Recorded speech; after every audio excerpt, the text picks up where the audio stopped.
Mesdames et messieurs, bonjour et bienvenue dans votre émission Horizon Vert. Alors, lorsqu'on évoque les tropiques, on pense souvent au soleil, aux plages, aux forêts luxuriantes ou encore à une biodiversité assez exceptionnelle. Pourtant, derrière cette richesse naturelle se cache une réalité plus préoccupante. Les régions tropicales figurent aujourd'hui parmi les plus vulnérables aux effets du changement climatique. Inondations de plus en plus fréquentes, sécheresses prolongées, vagues de chaleur, déforestation, érosion côtière et bien d'autres. Et bien sûr, le Bénin est situé en zone tropicale et directement concerné. Alors, comment préserver ces territoires essentiels à l'équilibre de notre planète? Comment protéger les populations qui y vivent tout en conservant leur formidable patrimoine naturel? Mesdames et messieurs, c'est la question que nous allons explorer dans votre émission Horizon Vert aujourd'hui. Et bien sûr, au sommaire de cette émission, une capsule pédagogique pour mieux comprendre ce que sont les tropiques, puis l'analyse d'un spécialiste sur la thématique de ce jour. Et nous terminons bien évidemment avec notre astuce et notre pensée verte. Et bien sûr, mesdames et messieurs, avant de poursuivre, prenons quelques instants pour comprendre exactement ce que sont les tropiques à travers cet élément.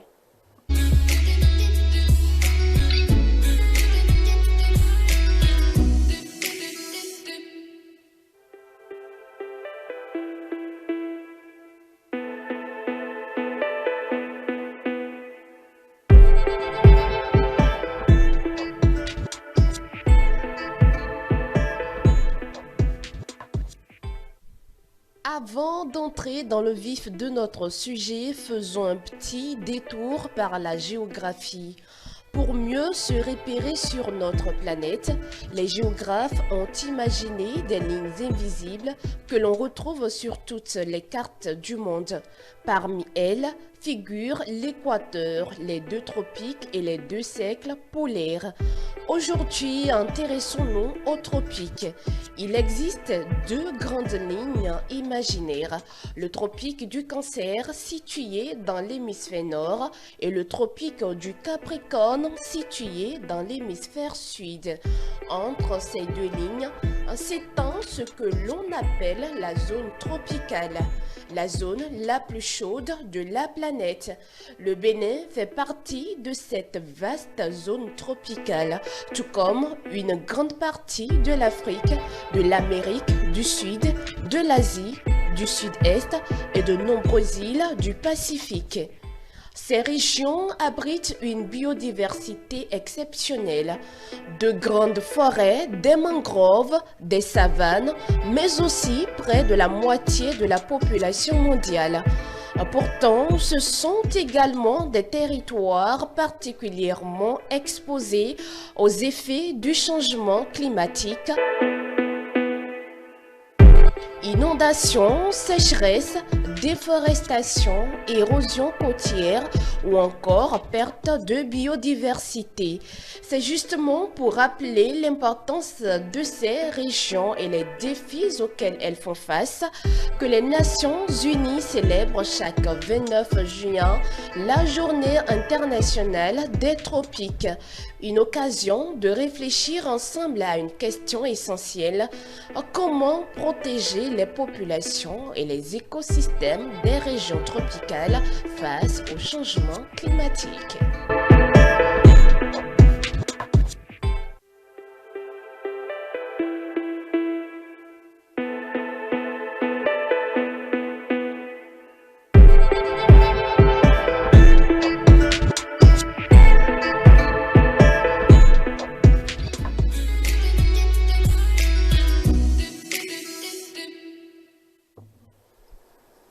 bien, merci de nous retrouver dans Horizon Vert.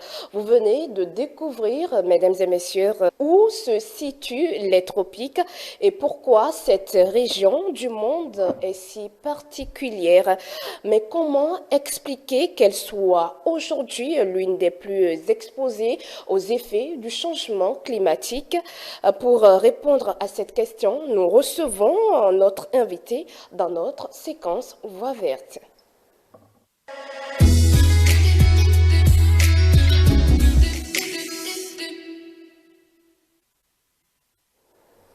Fidèle ami de Horizon Vert, aujourd'hui nous recevons le docteur Frédéric Bonou, maître de conférence des universités du CAMES, océanographe physicien, climatologue, chercheur à l'Institut de recherche halieutique et océanologique du Bénin, IROB. Il est aussi auteur principal, coordonnateur au sein du groupe d'experts intergouvernemental sur l'évolution du climat, GIEC. Alors, bonjour docteur et merci d'être avec nous ce matin. Bonjour madame, c'est un plaisir pour moi d'être invité sur votre plateau. Alors, il faut dire que le plaisir est justement partagé. Dites-nous d'un point de vue vraiment scientifique, qu'est-ce qui caractérise réellement les tropiques aujourd'hui? Merci madame. Alors, j'ai vu votre capsule et c'est bien résumé et détaillé.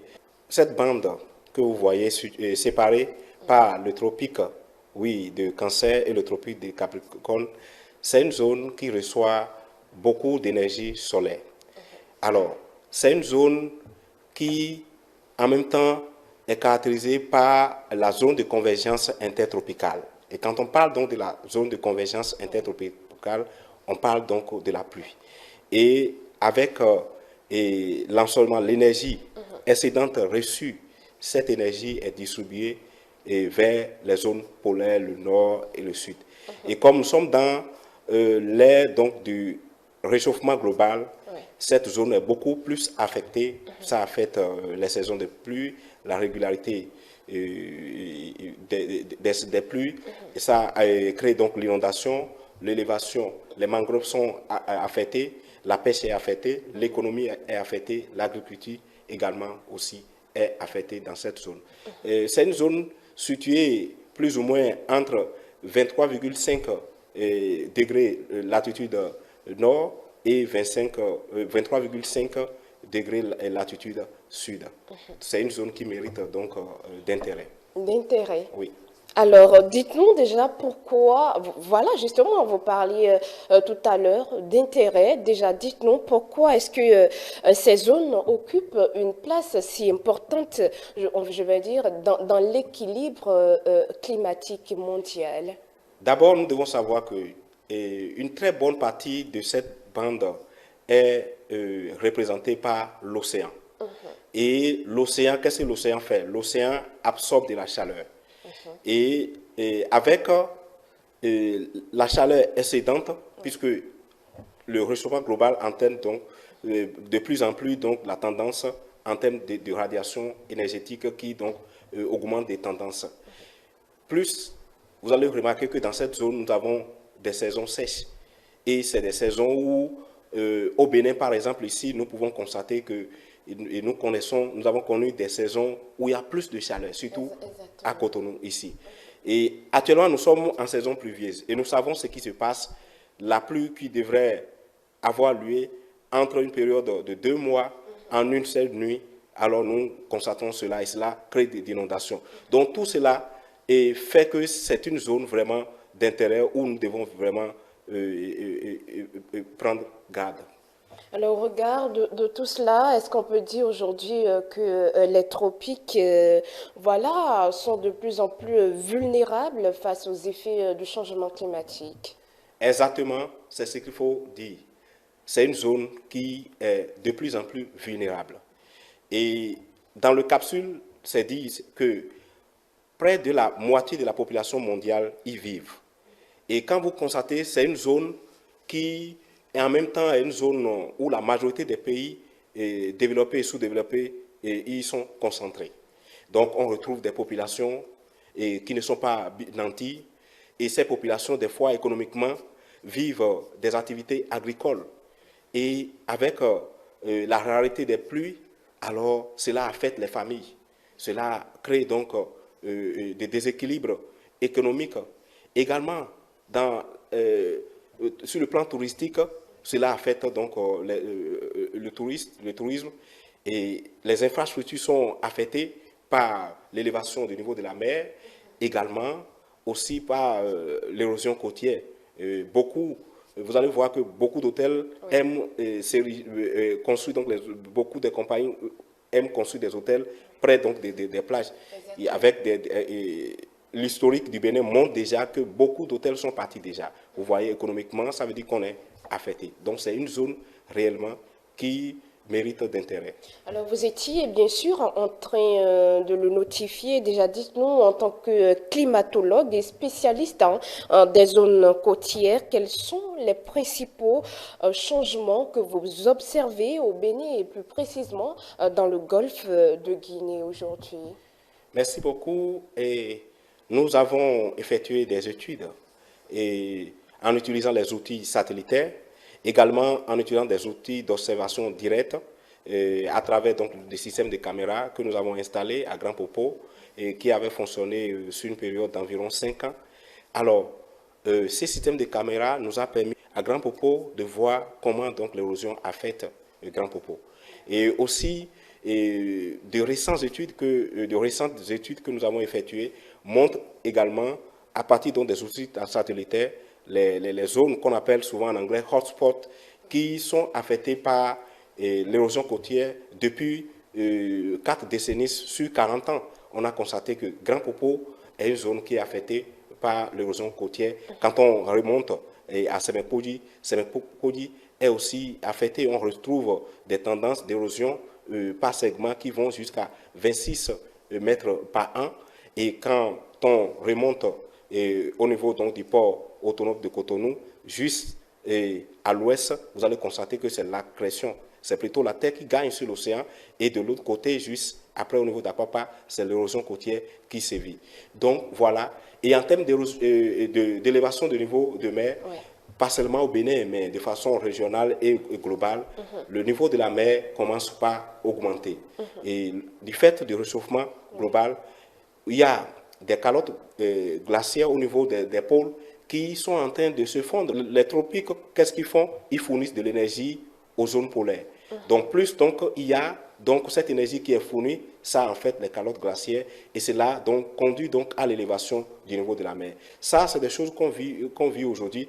Et donc, il y a certains qui disent même que dans le futur, il peut y avoir des régions, des quartiers qui vont peut-être disparaître totalement au niveau donc, de Apapa, et du fait donc, de l'avancée de la mer et d'érosion côtière. Et c'est-à-dire que nous sommes déjà face à une urgence climatique sur le littoral. Et oui, évidemment, quand on regarde les pluies qui ont eu lieu pendant ces 2 jours-ci, vous allez réellement constater qu'il y a un changement. Déjà, quand vous posez la question, vous allez savoir que vraiment, de telles choses, vraiment, c'est rare. Les événements rares commencent par se répéter. Donc, il y a les événements extrêmes de pluie, des événements extrêmes de vagues de chaleur. Tout ça, bien sûr, on pourra bien confirmer qu'on est face à une évidence qui affecte notre zone, et le Bénin en particulier. Et bien sûr, quelles pourraient être les conséquences si cette tendance se poursuit, Dr Bruno? Alors, si cela se poursuit, et quand on regarde au niveau du Bénin, nous vivons des produits agricoles. Et tantôt, vous allez entendre, les maïs sont très chers. Exactement. Et autres. Et donc, quand ça va poursuivre là, nos plats vont souffrir. Et donc, c'est les familles qui seront affectées. Absolument. Bien entendu. Les changements climatiques affectent aussi donc, la pêche aujourd'hui. On constate aussi la rareté des poissons et cela se sent aussi dans la qualité des poissons que nous mangeons aujourd'hui. Les poissons qui sont peut-être chers, mais qui ne sont pas du même goût que ce que nous avons l'habitude de consommer de façon générale. Oui, nous allons en souffrir. Généralement, nous, les populations qui vivons dans la zone côtière, à Cotonou, Grand Popo, Ouida et autres, pas seulement au niveau des zones côtières, mais également tout le Bénin pourrait sentir cela.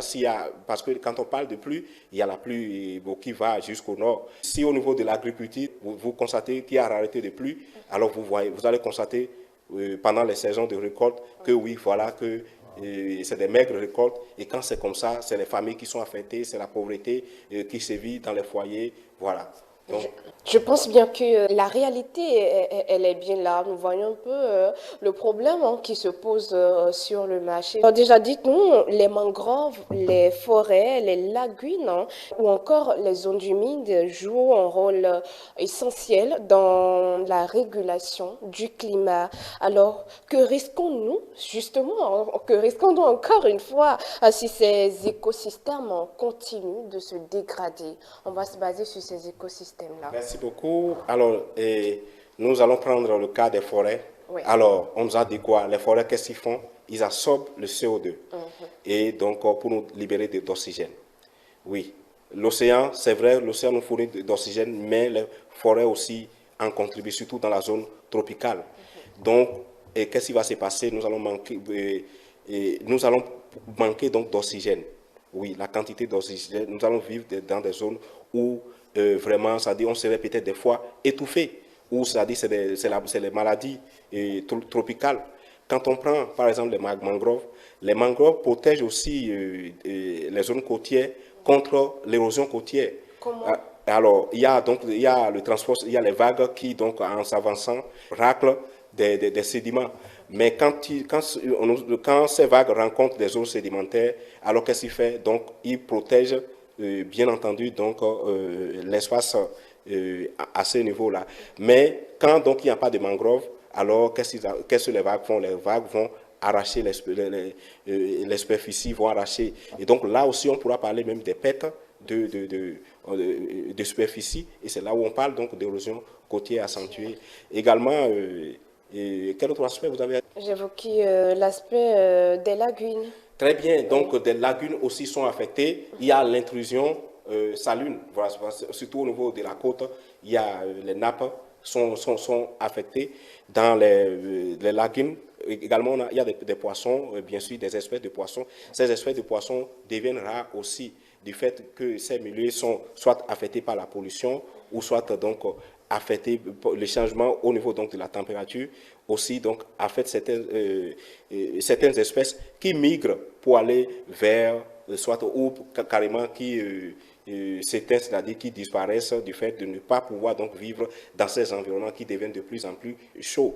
Et bien entendu, avec la dégradation des forêts, alors qu'est-ce qui va se passer aussi? Les villes vont devenir de plus en plus chaudes. Quand on dit souvent de favoriser l'implantation des arbres, c'est pour que cela puisse réduire donc le fait de gaz que nous avons l'habitude d'éjecter à travers les industries et à travers l'utilisation de pétrole, l'utilisation des engins lourds. Donc voilà, donc avec la dégradation des forêts, et bien entendu, donc on va vivre dans une zone tropicale qui serait beaucoup plus chaude. Il faut dire que dans les régions tropicales, les agriculteurs, les pêcheurs et encore les communautés côtières sont souvent les premiers touchés. On vient de le notifier tout à l'heure. Alors, comment est-ce qu'on peut renforcer leur capacité d'adaptation face aux effets du changement climatique? Alors, c'est très important de les informer d'abord. Il faut leur passer l'information pour savoir que oui, et avec tout ce qui se passe là, il y a des changements climatiques. Également, donc, quand on parle donc de changement climatique, ce sont les hommes qui contribuent. Donc déjà, il faut savoir que nous habitons dans une zone qui est beaucoup plus chaude par rapport aux zones polaires. Il y a donc l'ensoleillement, l'énergie solaire qui est beaucoup plus intensifiée à cette zone. Oui, nous devons les faire connaître, de savoir que oui, il y a vraiment donc ce changement climatique qui peut donc affecter donc les saisons. Ils peuvent par exemple attendre qu'à un moment donné, voilà, ils attendent que la pluie vienne, mais la pluie ne vient pas. Soit la pluie vient un peu plus tôt ou la pluie vient un peu plus tard. Donc il faut trouver un moyen pour s'adapter. Mais également aussi, il faut donc opter pour des solutions d'accompagnement au niveau du gouvernement, c'est-à-dire quoi, il faut accompagner donc les agriculteurs. Ailleurs, en Chine et autres, il y en a d'autres qui n'attendent même plus des pluies avant donc de semer, ils trouvent des moyens donc d'irrigation pour irriguer donc les récoltes. Ça aussi, c'est des choses aussi, donc il faut les accompagner financièrement pour, donc s'adapter à ces changements donc climatiques. Je pense que c'est vraiment important de les accompagner, de les sensibiliser, de les donner d'informations et également aussi de savoir que nous avons aussi un rôle aussi que nous jouons. Pourquoi pas aussi, c'est-à-dire quand nous savons que l'augmentation de CO2 dans l'atmosphère aussi est en relation avec avec l'augmentation de la température, trouver des moyens pour baisser donc l'utilisation voilà, de tout ce qui favorise l'augmentation de CO2 dans l'atmosphère. Et donc, par exemple, l'utilisation des voitures et des motos électriques, ça c'est quelque chose qui est en train d'arriver, mais c'est des choses aussi que nous pouvons aussi regarder dans ce sens-là, pour un peu soit peu donc ne pas être les premiers responsables donc de ces changements accrus. De toutes les façons, ce changement climatique est dû aux effets naturels, également aux effets anthropiques. Donc, nous devons faire tout possible pour pouvoir donc réduire donc tout ce qui est donc de notre part et qui donc contribue à ces changements climatiques et qui font que donc cette zone devient de plus en plus chaude. Est-ce que les machines agricoles sont venues intensifier la chose ou bien, voilà, d'une manière ou d'une autre, apporter une sorte de réduction de ces effets-là? Oui, les machines agricoles, oui, ça peut permettre bien sûr d'avancer parce que d'avancer plus vite. Ben, ça dépend de quel type de machines agricoles, ça dépend de comment voilà, cela est utilisé. Donc, pour moi, donc, je pense que je suis favorable à l'utilisation des machines agricoles. Et parlant de ça, il faut l'accompagnement donc du gouvernement pour donc permettre, pourquoi pas par exemple mettre à leur disposition ces machines agricoles. Et il existe bien sûr des machines agricoles bien modernisées aujourd'hui. Quand on parle donc de fait donc de cette de rejet donc de CO2 à travers ces engins qui sont utilisés auparavant, il existe aujourd'hui des engins qui sont beaucoup plus raffinés et qui donc dégagent moins donc de CO2. Donc ça, c'est des choses qu'on peut mettre à leur disposition pour pouvoir donc les accompagner. Alors, docteur Frédéric Bonou, il faut dire que vos recherches utilisent des données satellitaires, la modélisation numérique et même en partie l'intelligence artificielle. Déjà, dites-nous comment est-ce que ces nouvelles technologies permettent-elles aujourd'hui de mieux anticiper les risques climatiques et d'aider enfin les décideurs? Merci beaucoup. Oui, et pendant ces périodes-là, les recherches sont beaucoup plus orientées vers l'utilisation des outils tels que les outils satellitaires. Avant, c'était difficile d'avoir accès à ça, mais aujourd'hui, nous avons la possibilité d'accéder à ces données-là. Et le plus souvent, ces données-là sont des données où il manque de capacités pour pouvoir le faire. Mais aujourd'hui, nous avons donc cette capacité donc de traiter ces données. Les études que nous avons effectuées, comme je l'ai dit tout à l'heure, oui, ont permis donc sur une période de 40 ans. Avec les outils satellitaires, vous avez la possibilité donc d'avoir les données sur plusieurs années. Alors, c'est difficile d'avoir ces données-là si nous devons nous lever aujourd'hui pour aller sur le terrain pour collecter ces données. Mais ces outils nous ont permis donc d'avoir ces données et de pouvoir donc d'étudier comment la tendance d'érosion a évolué. Si, par exemple, quand on regarde toute la côte du Bénin, ces outils nous ont permis de voir quelles sont les zones où l'érosion côtière vraiment a été accentuée. Et déjà, nous mettons ces informations, oui, publiquement, donc pour permettre au gouvernement voilà, d'agir, de savoir que telle zone, cela permet par exemple d'anticiper. Et quand on regarde aujourd'hui les outils d'intelligence artificielle, qu'est-ce que ça fait? Les outils d'intelligence artificielle apprennent, oui, à mieux comprendre ce qui s'est passé pour pouvoir donc représenter le futur, pour prévoir. Donc avec l'intelligence artificielle aujourd'hui, nous pouvons donc incorporer les données, les tendances que nous avons eues sur 40 ans et donc avec les tendances qu'on a aujourd'hui sur le plan démographique, sur le plan économique, et sur des variables pour le changement climatique, nous pouvons donc insérer ces informations et l'intelligence artificielle, qu'on appelle généralement le deep learning, va pouvoir nous fournir donc ce qui va se passer peut-être dans 50 ans. Et donc ces informations permettent au gouvernement donc de se préparer et aussi aux populations de savoir comment donc se prendre. D'accord, d'accord. Docteur Frédéric Bonou, vous participez également au rapport spécial du GIEC consacré au changement climatique et aux villes. Dites-nous, les villes tropicaux en pleine croissance démographique sont-elles suffisamment préparées aux défis du changement climatique dans les prochaines décennies? Merci, madame. Effectivement, je suis un des auteurs du GIEC. Oui. Et nous sommes actuellement en train même d'écrire un rapport, qui est un rapport spécial qui se porte sur les changements climatiques et les villes. Et donc, et par rapport à votre question, je peux vous dire que il y en a des pays qui se sont déjà préparés, mais par contre, il y en a d'autres pays qui sont dans l'urgence. Et l'objectif, c'est de pouvoir donc mettre d'informations pour donc permettre de savoir ce qui s'est passé, comment. Et dans ces rapports, effectivement, qu'est-ce que nous proposons des solutions, voilà. Et les solutions ne sont pas les mêmes. Les solutions ne sont pas les mêmes. Par exemple, dans telle ville, voilà, si telle ville est affectée par l'inondation côtière, voilà, voici ce qu'il vous fait. Si c'est la sécheresse, voici ce qu'il vous fait. Et ça va jusqu'à l'utilisation, comme je l'ai dit, des transports qui sont des transports, soit des transports en commun pour pouvoir éviter, voilà, le rejet de CO2. Je ne vous coupe pas, mais nous sommes un peu pris par le temps. Dites-nous, est-ce que le Bénin fait partie de ces pays en griffe qui sont dans cet aspect-là ignorant que vous venez de notifier? Et oui, je dirais oui, bien sûr, parce que le Bénin est affecté par les changements climatiques. Et quand il y a un problème, on cherche la solution.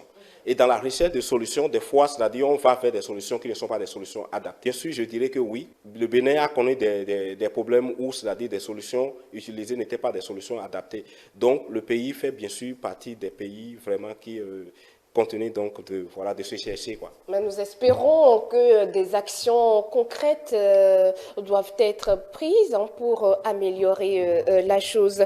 Docteur Frédéric Bonon, pour terminer, quel message souhaitez-vous adresser aux citoyens béninois, en particulier aux jeunes qui veulent agir pour préserver les écosystèmes tropicaux et construire un avenir plus résilient?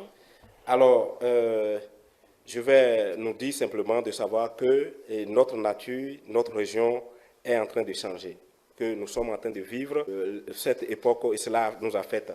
Nous devons protéger la nature, nous devons, pourquoi pas, planter des arbres, nous devons économiser l'eau que nous utilisons, nous devons sensibiliser donc les autres pour la gestion donc de tout ce qui donc représente soit au niveau donc de l'agriculture et autres. Je pense que en tant que population également, nous sommes donc appelés à donner une place importante à l'innovation et à la recherche. Merci. Merci beaucoup à vous, docteur Frédéric Bonou. Je rappelle que vous êtes maître de conférence des universités du CAMES, océanographe, physicien, climatologue, chercheur à l'Institut de recherche halieutique et océanologique du Bénin, IROB.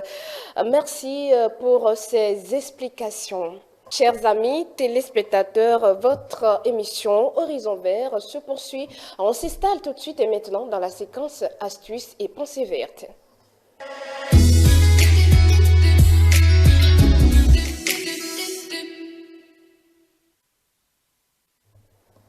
Vous êtes bien sûr dans la séquence Astuces vertes.